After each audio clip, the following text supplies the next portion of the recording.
Sitakuwa mrefu sana leo. Naomba utulie hivyo hivyo uweze kumsikiliza mchungaji Mbarikiwa Mwakipesile.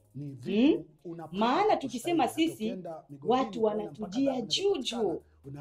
Labda tunataka kupotosha watu, au labda tunawaambia watu wakatende dhambi. Tutaki sana kujua tutaki kujua nini maana ya dhambi, nini ya matendo mabaya, kwa sababu unaweza ukajichakaza vyovyote vile unavyojua, lakini kama bado unafurahia kumwona mtu mwingine analia, wewe bado ni shetani tu. Kama bado unamtendea mtu mwingine vitendo vibaya, bado unamkusudia mwingine aumie, bado unafurahia mwingine anapopita kwenye mateso, kwenye maumivu, hata ujichakaze, hata uache kuchanua nywele zako ndio onekane kwamba wewe umeokoka kweli, bado wewe ni shetani tu. Sasa niweke vizuri hii jambo kwa wewe binti, kwamba ni vizuri kama ni mwanaharakati wa kawaida, lakini kama ni Mkristo, wewe binti kama ni Mkristo, ni vizuri sana ujue Ukristo pia unaendana na kujikana. Hauhitaji tu huruma na kuwasaidia wanaoonewa, unahitaji pia na kujikana, kuikana dunia. Ukijilemba hivi unasema kikubwa tutende mema, karibu sana na kuwa mbaya na kuwa malaya. Yani kwa mtu kama wewe kusikia tu kwamba una michepuko hata kama umeolewa, ni kimalaya, unatoa mimba, hilo mtu hawezi kushtuka. Ukipita mahali vijana kuita wewe dem, hawapati shida. Lakini yule ambaye kwa mfano amejishiriba, amejifunika, mfano wa Waislamu anavyojifunika, uwezo kaona naitwa barabarani huko, au tu ni mama umevaa nguo za kujisitiri vizuri, uko natural, uwezo kaona unaitwa kirahisi, utakuwa unacheza na shikamo. Kwa huko kwetu salamu shikamo ndio kuonyesha huyu ni mkubwa kwangu, au ni mtu anastahili heshima. Lakini ukiwa mlembo hivi na mahereni hivi na mapete hivi, hapana, kiukweli binti, wewe pia sio msingi wa imani. Imani inahitaji umejikana kidogo, lakini imani pia inahitaji uzuri, usitokane na ulembo sana, yani fashion vani.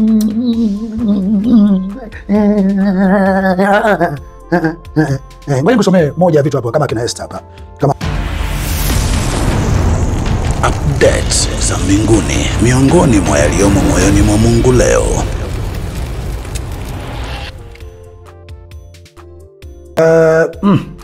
Binti huyu kunitetea na anachokitetea, sasa nikasema yuko right.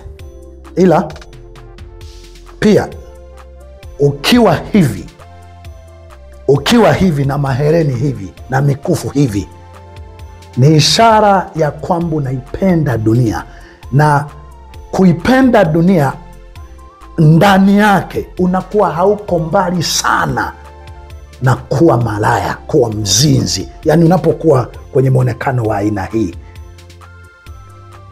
yani hoja zake ziko right. Na kiukweli kabisa Mungu hatazami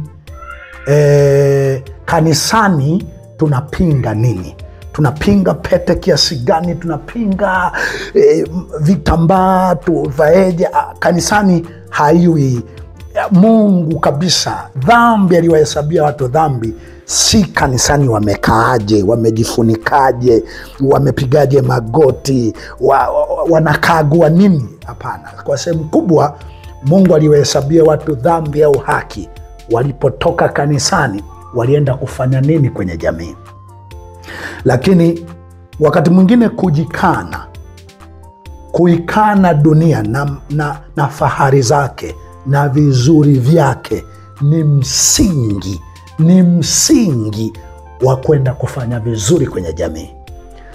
Mimi nachopingana na haya mazuzu, misukule hii ambao kwa sehemu kubwa wenyewe utakatifu, kibali cha kwenda mbinguni ni vile unavyoweza ukawa kanisani. Yani yale maigizo mbwembwe za kanisani, mmefunika likitambaa fulani hivi, ila vimaziwa huko utakuta kinguo fulani kimebana hapa, vimakalio vimebana, wanasema huu ndo utakatifu umeandikwa.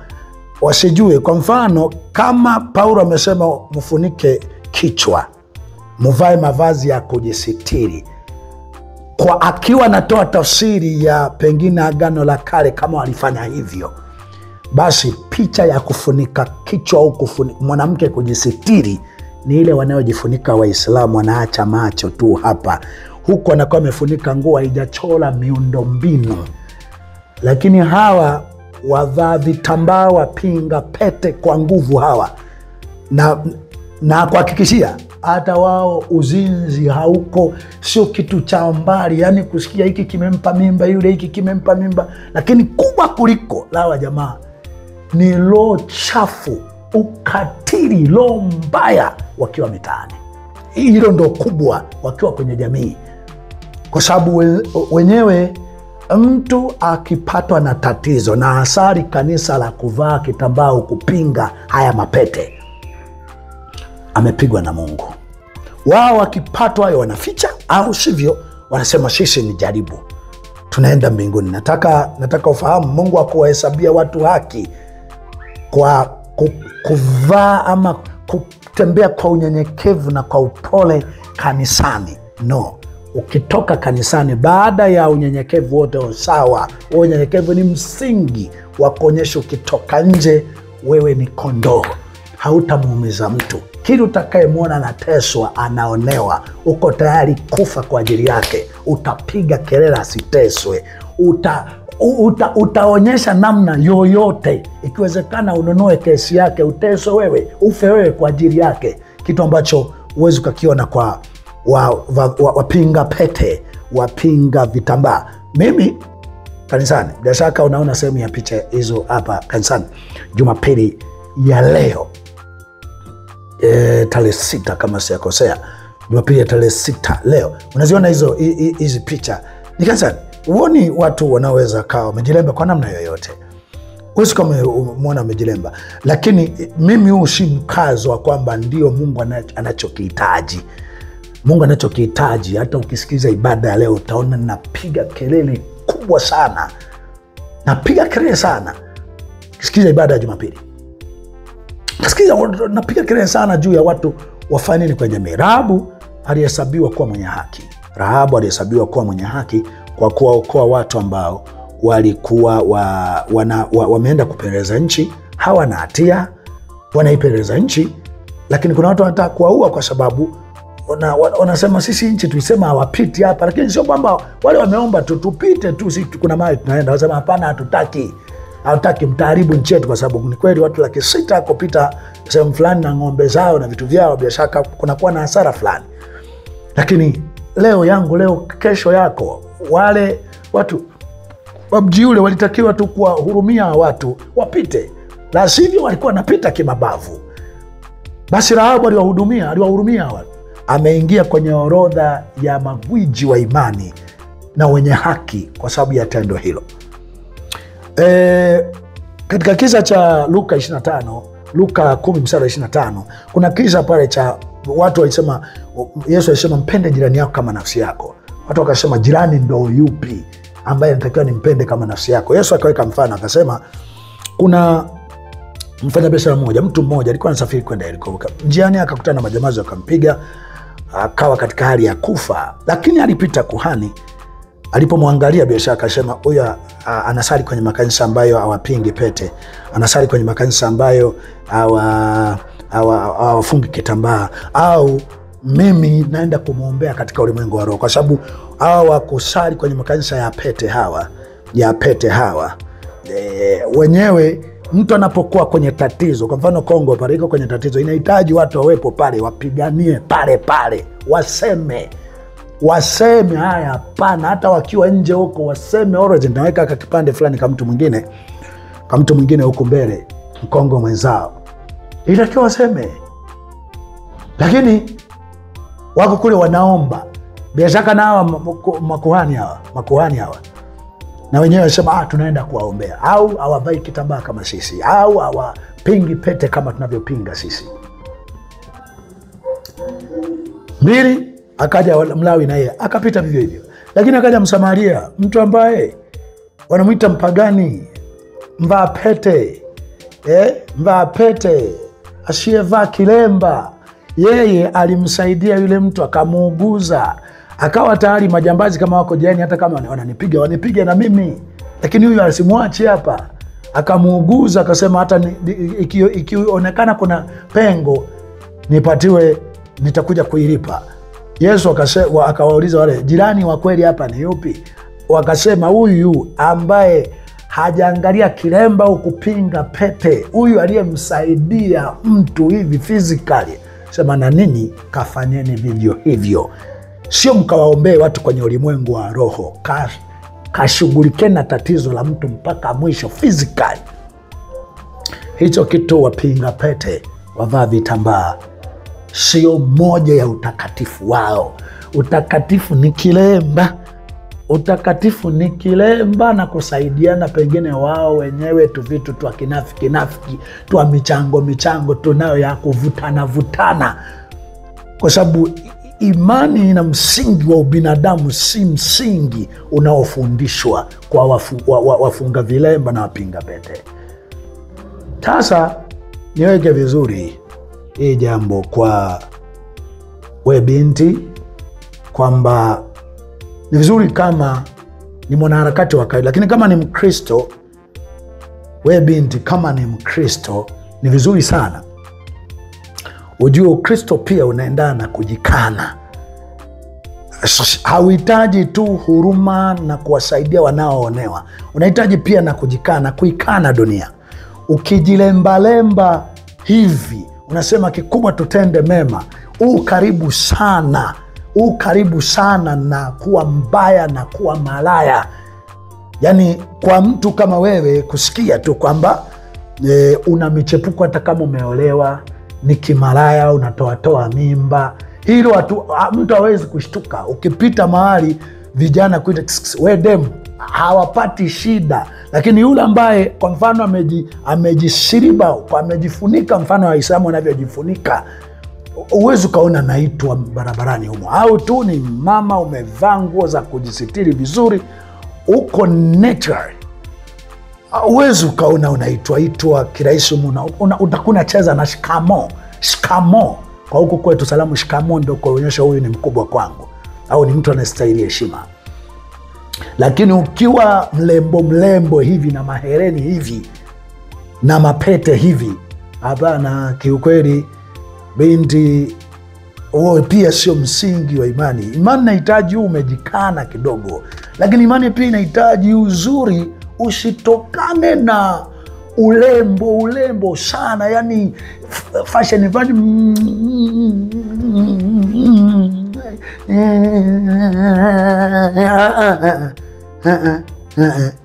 ngoja nikusomee moja ya vitu hapo, kama akina Esther hapa, kuna wakati fulani mfalme alikuwa anahitaji mtu wa kuwa malkia.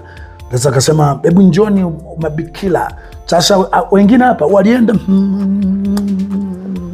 mebeba kapochi kaereni hapa kamikufu hapa, lakini Esther kuna namna alienda ambavyo kiukweli mcha Mungu unatakiwa uende hivyo. Sio dhambi, ikumbukwe, sio dhambi kufanya hayo, lakini ni vizuri sana ukienda kwa namna ya asili ya kuumbwa kwako. Uzuri wako usitegemee ulembo, mapambo ya hii dunia. Uzuri wako utegemee uzuri wa moyo wako na mambo mengi uliyowahi kuyafanya kwenye jamii, na namna nyingi ulivyojiepusha kutofanya maovu yenye kuleta madhara kwa watu wengine, na kuwa mnyenyekevu, mwelekevu katika mambo mengi mema ambayo jamii na watu wa Mungu walitakiwa kuyatenda wakiwa duniani. Sasa hapa niruke tu nisome kuanzia mstari wa 13. Mwanamwali huingia hivyo kwa mfalme, kila akitakacho hupewa, kwenda nacho kutoka katika nyumba ya wanawake ili kuingia katika nyumba ya mfalme. Huenda jioni na asubuhi, hurudi nyumba ya pili ya wanawake mikononi mwa shangazi, msimamizi wake mfalme, mwenye kuwalinda masuria. Wala haingii tena kwa mfalme isipokuwa amempendeza mfalme, naye akaitwa kwa jina. Hata ilipowadia zamu ya Esther binti Abihaili, mjomba wake Mordekai, ambaye alimtoa kwa binti yake ili aingie kwa mfalme, yeye hakutaka kitu ila vile vilivyoagizwa na Hegai, msimamizi wake mfalme, mwenye kuwalinda wanawake. Naye huyu Esta alikuwa amepata kibali machoni pa wote waliomwona. Basi Esta alipelekwa kwa mfalme Ahasuero katika nyumba ya kifalme mwezi wa 10, ndio mwezi wa Tibeti, mwaka wa 7 wa kumiliki kwake. Mfalme akampenda Esta kuliko wanawake wote, naye akapata neema na kibali machoni pake kuliko mabikira wote. Basi akamtia taji ya kifalme kichwani pake, akamfanya awe malkia badala ya Vashti. Sasa Esta hakutaka chochote. Kiukweli kwenye ufalme wa Mungu, tukimwelekea Mungu sana, bila shaka wengi mmemfahamu mke wangu kwa ukaribu, bila shaka wengi mmefahamu waumini wangu kwa ukaribu. Kwa Mungu tusipoongeza chochote, maisha yetu yakawa yamenyoka, yamejaa kuomba, yamejaa kuruma, yamejaa kupigania watu wengine, hatuwagi wabaya. Sasa mimi si mtu wa kutetewa. Kwa mfano, kuna wahubiri unakuta wakati mwingine unampinga mhubiri fulani, unapinga uchafu fulani wa mhubiri. Kuna mtu mwache mhubiri wetu, mwache mhubiri mzuri. Nasema mhubiri mzuri kwa sababu amekuacha uwe kimalaya hivyo. Mhubiri mzuri amekuacha uwe na roho mbaya hivyo. Utakuta ni kimalaya cha kutupa kimbwa, kina vipicha vyake, shughuli zake mitandaoni, shughuli zake kwenye jamii, ni kimbwa cha kilabuni. Mwache mwalimu wetu, mwache mchungaji wetu, ametusaidia. Amekusaidia kuwa mbwa hivyo, bila shaka na mchungaji wako ni mbwa hivyo. Huyo unayemsema ni mzuri ni mbwa, kwa sababu alivyo baba ndivyo alivyo wana, ndivyo alivyo wana. Kwa hiyo mimi, utakapokuwa unanitetea, simama kwenye msingi unaoifanania Injili. Iweko namna ya kuikana dunia. Ndiyo, sio dhambi, lakini baba zetu walioifukunywa hii dunia walihangaika na vitu hivi. Wapo akina Yohana, wapo akina Shadraka, Meshaki na Abednego. Akina Yohana alikuwa nzige na asali, akina Yesu alikuwa na kanzu moja tu, akina Shadraka na Meshaki na Abednego hawakula chochote ila mtama na maji tu. Unaweza kusema ni wanaume, lakini Yohana walivaa ngozi, walikuwa nzige na asali. Imani inahitaji kujikana kidogo hivi. Inahitaji ukane, usiwe mtu wa usiwe mtu wa kikubwa tu tunasaidia jamii, kikubwa tu tunatetea ubinadamu. Wakati mwingine ni rahisi zaidi kutetea huo ubinadamu ikiwa pia na wewe dunia umeikana. Unasimama kwenye msingi wa mitume na manabii. Watu baba zetu waliishije? Walijichanganya sana na dunia, ama waliikana dunia? Vingi vilikuwa halali kwao, lakini waliamua wasishughulike navyo kwa sababu ya ile nia ya kwamba vitatuchelewesha. Wewe hapa tukisema imba kwa nguvu na mahereni haya na mamikufu haya utafanya, na makeup hivi, utatoa jasho, utatoa machozi. Na njia ya msalaba ni ya kujikana. Utakapokuwa unasimama kupinga maovu katika jamii na kusaidia watu, kuwahurumia wanaoonewa, kuwatetea walioachwa peke yao, wasio na wa kuwasemea, onekana kwenye msingi ambayo baba zetu walionekana. Usikia ili andiko ambalo wapinga pete wa vitambaa huwa nalifurahia sana, lakini mimi naenda mbele kidogo, naenda mbele tena. Leo ngoja ni wang'ate, lakini pia ni wafurahishe. Ni wang'ate, lakini pia ni wafurahishe wa vitambaa, wapinga pete. Ni wafurahishe, wajue. Pengine wataanza, Mbarikiwa anataka ninataka ubinadamu na uchamungu wenye tija, wenye faida kwenye jamii, hata ya watu ambao hawamwamini. Sema wapate kuyaona matendo yenu mema, wamtukuze Baba yenu aliye mbinguni. Kama wanalo jambo la kuwashtaki, la kuwacheka, wakiwatazama the way mnavyoishi, the way mlivyojivika huruma, upendo, nia, mnavyoweza kumsaidia mtu wa aina yoyote. Ayubu anasema dawa kesi ya mtu nisiyemjua naliichunguza. nalimtetea, nalikuwa kicheko cha mtu anayeonewa na vitu kadha wa kadha. Kasome Ayubu 29 kuanzia 1. Utaona Ayubu alivyopigana kwa ajili ya watu wengine. Utaona Ayubu alivyokuwa njia, msaada, jibu la watu wa aina zote. Sio wavaa vitambaa wenzake tu, lakini sio wakati wengine wanalia huko, wanalia alafu wewe uko na utakatifu wako tukasio unasubiri kwenda mbinguni. Mbinguni uendi na kwa sababu ya kitambaa. Uendi kwa sababu unapinga pete. Unaenda kwa sababu unapotoka kwenye jamii. Umefunga kitambaa huko kanisani, alhamdulillah, tawile. Umepinga pete kabisa. Hawaendi mbinguni wanaovaa pete. Sawa, mitaani naenda kufanya nini? Wapate kuyaona matendo yenu mema. Hebu ngoja nisome hayo maandiko. Nisome hayo maandiko yanayozungumzia. Kwanza nizungumze na huyu binti hapa. Nizungumze na huyu binti nimalizane naye. Baada ya hapo nigusie ambacho ndo hasa ndo ambavyo Mungu anataka tujipambe navyo. Nianzie hilo. Katika Petro 3, kadhalika ninyi wake watiini waume zenu, kusudi ikiwa wako wasioliamini neno wavutwe kwa mwenendo wa wake zao pasipo lile neno, wakiutazama mwenendo wenu safi na wa hofu. Kujipamba kwenu kusiwe kujipamba kwa nje, yani kwa kuvalia kwa kusuka nywele na kujitia dhahabu na kuvalia mavazi. Sasa hapa kujitia dhahabu sijui mavazi. Yesu alipelekewa dhahabu. Yesu alisema mwana mpotevu alivikwa pete, mbinguni anavaa dhahabu. Sasa ukikataa tuyatoa ya kuvalia dhahabu ni dhambi.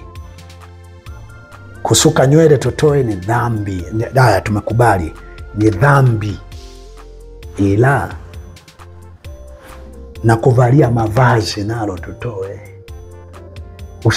Usivae kwa sababu vazi lolote la blue, jekundu, nyeupe ni pambo hilo. Nalo tutoe. Eleweni. Biblia inataka mtu tuwe na kiasi, kwa sababu mkianza hizi ya kusuka hizi mnazosuka mara ziende huko. Kuna watu wanasuka nywele mpaka siku 3, kuna watu wanakaa masaa 6. Lakini watu walioendelea wenye akili nzuri kama wazungu, uwezi ukaona amefunga rasta zimeenda huko. Si tafsiri ya kwamba nywele za wazungu ni nzuri, ni tafsiri ya kwamba wazungu wanajielea kwamba vile walivyoumbwa, waliumbwa wakiwa kamili. Kinachotakiwa pale ni ufanisi wa mambo katika jamii. Sasa hebu niendelee. Bila shaka mwenye kuelewa umeelewa. Najua humu na kichafua.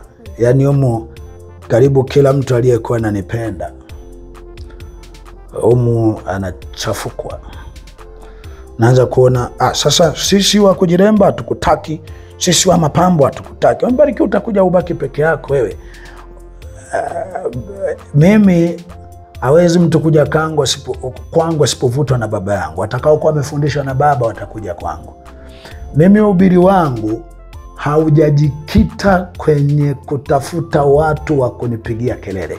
Ubiri wangu umejikita kwenye kutafuta watu watakaoelewa nimebeba nini, wakibebe kwa sura hiyo. Imani moja, Mungu mmoja. Waelewe. Na kwa uelewa wangu naonaga si kazi ngumu sana kuelewa nimebeba nini. Hata ya maelekezo siyafundishi na kuyasoma kwa jinsi ya roho, ngumu sana mtu kusikia au kuelewa. Isipokuwa ambaye ameshageuka kuwa zombi, kuwa msukule, ndio ambao wanasoma watu vipande. Yani kaandiko kamoja anakutapu tu neno asiolitaka, kilikutapu tu pete. Pete imekatazwa hapa. Haijakatazwa pete peke yake kama ni pete. Hakutakatazwa kusuka kama ni kusuka tu. Na mavazi pia. Usivae nguo kama hiyo. Usivae yoyote. Sasa inaendeleaje? Tusijipambe kwa hayo, bali tujipambe kwa utu wa moyoni usioonekana, katika mapambo yasiyoharibika, yani roho ya upole na utulivu iliyo ya thamani kuu mbele za Mungu. Upole kinachozungumzia hapa sio uzube, wakati ndani una tamaa ya uzinzi likatili baya moyo. Upole ni utulivu wa kuchukua maamuzi. Ndio maana Mungu ni mpole lakini mwingi wa hasira. Yesu alikuwa mpole na mnyenyekevu wa moyo, lakini alikuwa anawaambia Mafarisayo, enyi nyoka wana wa majoka. Alikuwa anawaambia Mafarisayo, viongozi vipofu wa vipofu. Alikuwa anawaambia kina Herode, enyi mbwe haira. Ni mpole. Kwa upole ni kuchukua hatua, maamuzi kwa namna, kufanya jambo kwa utulivu. Mwanamke unatakiwa jipambe kwa mambo kama hayo. Maana hivyo ndivyo walivyojipamba wanawake watakatifu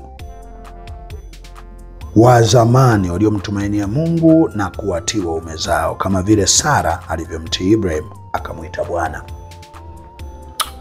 Kwa hiyo sio kwamba pia na entertain mwe mnakuwa hivi alivyo binti. Huu ni umalaya, yani ni viashiria vya umalaya. Kusikia ni mzinzi anazinizini, ametoa mimba ngapi, ameolewa kaachika kaolewa. Yani kusikia ni mzinzi ukisha kuwa na muonekano wa aina hii sio shida. Lakini mbili, vijana kukutongoza ukiwa na muonekano wa aina hii ni kawaida. Ni vizuri wenende ipasavyo Injili. Hata vitu ambavyo kweli havijakatazwa, lakini watu waliokuwa na akili waliamua kuviacha, sio kuvihubiri kwamba ni dhambi, waliamua kuviacha ili wafanikishe kirahisi kile walichotakiwa kufanikisha. Baada ya hapo nikusomee sasa maandiko ambayo yanazungumzia namna bora ya kujipamba, namna bora sasa ya kuonekana kwenye jamii, ili jamii wamtukuze Mungu. Sio waone mnavyosali kanisani, sio waone mnavyodhibitiana kuvaa kitambaa na kupinga pete. Sikia katika hii Petro 2 mstari wa 11, anasema wapenzi na wasihi kama wapitaji na wasafiri, ziepukeni tamaa za mwili zipinganazo na roho. Muwe na mwenendo mzuri katikati ya mataifa, ili iwapo huwasingizia kuwa watenda mabaya, wayatazamapo matendo yenu mazuri wamtukuze Mungu siku ya kujiliwa. Katika Mathayo 5 anasema ninyi chumvi ya ulimwengu, ninyi taa ya ulimwengu. Taa iwashwe ikawekwa chini. Halikadhalika ninyi watakapoyaona matendo yenu mema watamtukuza Mungu. Kwa matendo mema ni yepi sasa? Ni yepi kwenye jamii? Kanisani umeshavaa kitambaa, sasa umepinga pete, sawa. Kwenye jamii nini? Nani mpinga pete? Nani mhamasisha vitambaa? Yuko tayari kutoa uhai hata kwa ajili ya waumini wake tu? Nani ahubiri hayo? Wavaa pete, wapinga pete, wahamasisha vitambaa. Likitokea kutokea likimkuta muumini, wanachosingizia ulikuwa utoi fungu la 10 vizuri, ulikuwa udhuri ibada vizuri, ulikuwa ombi vizuri, pete kuna. Yani hawana namna ya kuonyesha kwamba huyu yamemkuta kwa sababu mimi mchungaji sikuwajibika. Sasa ikiwa tuko waumini wao wa ndani, nimesikia kanisa moja la wavaa vitambaa na wapinga pete, kama utoi fungu la 10 na ulikuwa unatoa huko nyuma, hapa katikati ukutoa ukafa, hata kuzika wakuziki, huyu atakuwa na huruma kwa mtu mwingine? Kwa sababu fungu la 10 sadaka kwa mujibu wa Agano Jipya, siku nitakayokuja kuwafumua nayo, ni kitu cha hiari kinachosukumwa na upendo. Tena utoi tu fungu la 10, unaweza ukatoa hata fungu la 5, fungu la 2. Naam, imesema tujitoe miili yetu yote kwa dhabihu, maisha yetu yote, vitu vyote. Lakini hiyo nisema apandaye haba atavuna haba, apandaye kwa ukarimu atavuna kwa ukarimu. Kila mtu atoe, afanye kwa namna apendavyo roho yake, si kwa huzuni wala kwa lazima. Agano Jipya, lakini hata Agano la Kale ilikuanzia. Lakini mijitu inakomaa kwenye hela za watu walipe, inakomaa, inasoma maandiko ya Agano la Kale. Wakati Agano la Kale yenyewe tukichambua mpaka hilo fungu la 10, wakula, wakukusanya, wakushikilia sio wewe, kwa kupelekwa tu sio kwako wewe, uliyetusu mara litumbo kwa mbele hivi, kwa kupelekwa tu, sio kwako wewe. Sasa nikae kwenye imada hapa. Eleweni sana wananchi nyie. Inatakiwa tuangalie imani ipo kwa ajili ya kutufanya binadamu.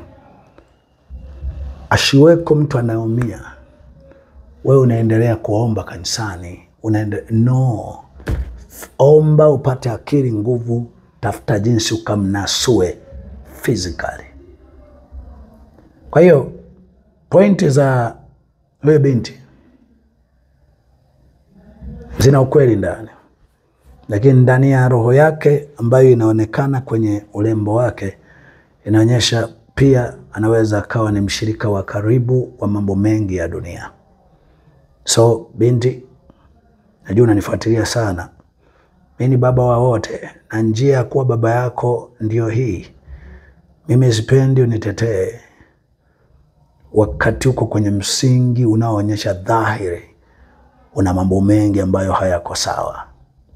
Mimi cha kunitetea ni usawa, tabia zako zilivyo na viashiria vyote. Watu wa Mungu wa Biblia walikuwaga hivi. Lakini baadhi ya mambo uliyosema hususan mwishoni kabisa kwenye kakripu kako haka yanaonyesha ubinadamu ndio huo. Na zaidi hayo ni kama hii kripu ya huyo mkongo mwingine anayeongea hapa. Kwa hiyo mimi naunga mkono anayeunga na hicho ambacho binti umekiongea. Lakini zaidi na wewe nimekuwa na neno juu yako, na bila shaka umenisikia. Mungu akubariki sana. Niweze kwa salamu yangu, na baadaye tufuatilie mkongo mwingine anachokiongea ambacho kinaendana sana ambacho binti huyu umeongea mwishoni, nacho nakiweka sambamba hapo. Hii ni sauti ya mtu aliyetoka gerezani, asema tengenezeni njia ya Bwana, nyosheni mapito yake. Heri mtu atakayeteswa, atakayefungwa, atakayeuawa, ama afaye katika Bwana tangu sasa, apate kupumzika mara baada ya taabu yake. Tazama, Mungu mwenye haki yu karibu kuja. Hii ni maana ya neno Maranatha. Twende tusikie mawili matatu. Amen. Bila uzalendo hakuna Ukristo. Bila kupenda nchi yako, Mkristo wa kweli ni sharti awe mzalendo kwa nchi yake. Kwa sababu gani? Kwa sababu nchi yako ndiyo nchi ambayo inabeba chimbuko la uwepo na ukoo wako. Sikiza nikwambie kitu.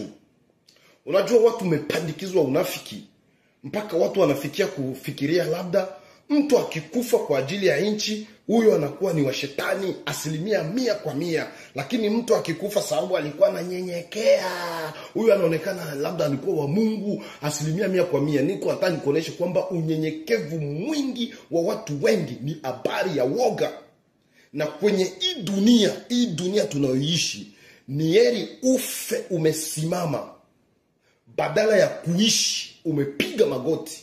Ni kosa kubwa sana kuishi umepiga magoti. Mkristo wa kweli anakufa akiwa wima. Nataka nikuoneshe nini? Kutetea nchi yako hakuna dhambi hata moja. Kupigania haki ya nchi yako hakuna dhambi hata moja. Hiyo tutaki sana kujua, tutaki kujua nini maana ya dhambi, nini ya matendo mabaya, kwa sababu unaweza ukajichakaza vyovyote vile unavyojua. Lakini kama bado unafurahia kumwona mtu mwingine analia, wewe bado ni shetani tu.